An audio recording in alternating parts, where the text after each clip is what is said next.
Carole King, Tapestry, a CD I bought for £2 from the British Heart Foundation shop in High Wycombe. This album represents possibly the pinnacle of the early 70s singer-songwriter albums. It was a time when solo acts would sing and accompany themselves, as if performing a live solo gig with only a few other instruments accompanying the accompaniment, and very much in the background. This would have been true for albums by Cat Stevens, James Taylor, and Elton John. Later singer-songwriter albums would sound more like a band. Someone like Billy Joel would have his piano mixed more equally with the other instruments, but Carole King's piano was like a complete band in its own right. It was not at all tinkly, prissy or over-ornate. It stated the rhythm which the bass and drums follow. It often has a particular groove, not funky but definitely possessing soul. She even provides percussive fills. Her singing is not the kind of singing that wins competitions. There is nothing unnecessary about it. She is not trying to better the song because the songs are hers, and she is doing what is best for them. A good example is the song It's Too Late.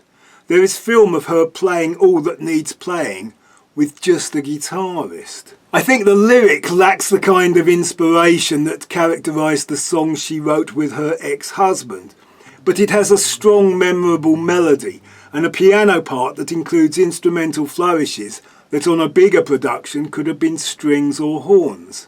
The version on this album has a jazzy sax. The CD has a live bonus track that shows how much of a self-contained artist she was. The album starts with Feel the Earth Move, which has a soulful vocal melody and blues licks on the piano. Carole King was previously best known not as a performer, but as a songwriter of hits for other acts. Along with her husband Jerry Goffin, she wrote some of my all-time favourite 60s pop songs. Pop, but also quality.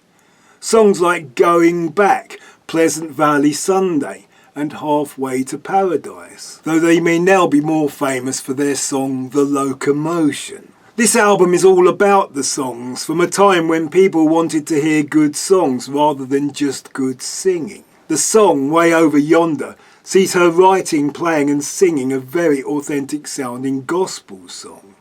This album may seem to have the smooth sound of that times, that LA gloss, but also she has some New York grit. Her voice can seem fragile and hesitant. Her rendition of You're As Beautiful As You Feel does not sound like she is convinced that she is.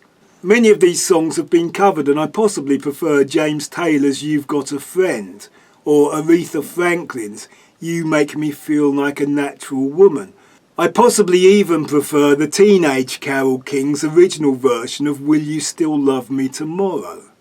Call me sentimental, but I especially love the original string arrangement. I think the original Goffin King Will You Still Love Me is a perfect song and must have set them a very high bar. Tapestry, Carole King.